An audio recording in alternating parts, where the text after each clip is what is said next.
You have heard their reproach, O Lord, all their schemes against me, the lips of my enemies, and their whispering against me all the day. You look at their sitting down and their rising up. I am their taunting song.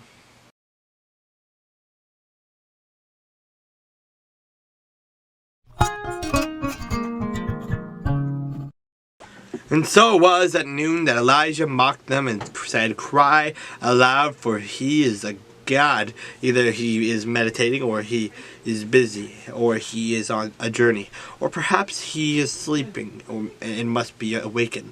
So they cried aloud and cut themselves, as was their custom, with knives and lances, until the blood gushed out of them. And when midday was past, they prophesied until the time of the offering of the evening of sacrifice. But there was no voice, no one answered, no one paid attention. Then Elijah said to all the people, "Come near to me." So all the people came near to him, and they repaired the altar of the Lord that was broken down. And Elijah took 12 stones, according to the number of the tribes of the sons of Jacob, to whom the word of the Lord had come, saying, "Israel shall be your name."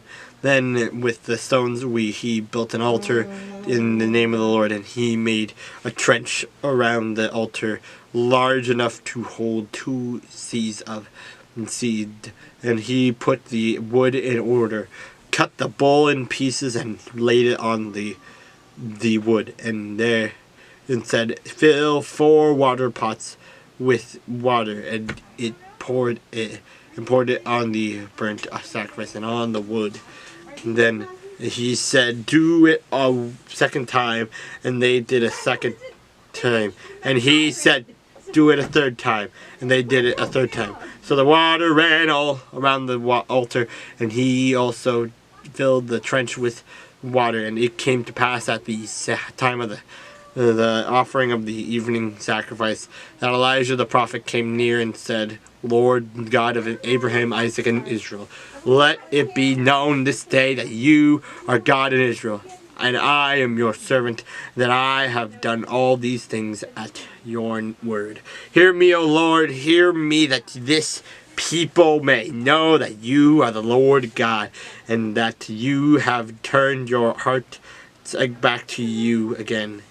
And then the fire of the Lord fell and consumed the burnt offering and the wood and the stones and the dust, and it licked up the water that was in the trench. Now when all the people saw it, they fell on their face, and they said, "Oh, the Lord, he is God. The Lord, he is God."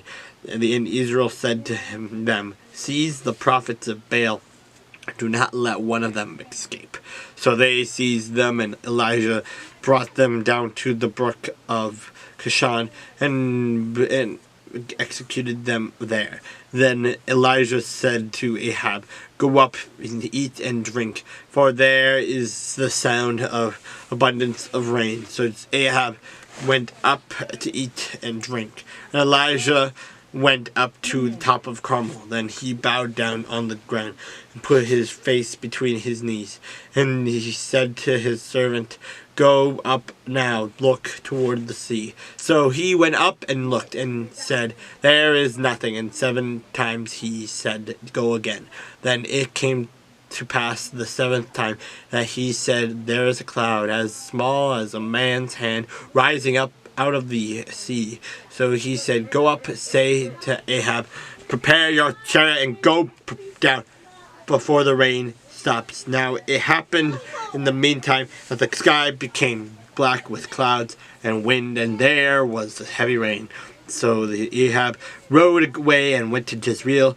Then the hand of the Lord came up again upon Elijah, and he girded up his loins and ran ahead of Ahab to the entrance of Jezreel.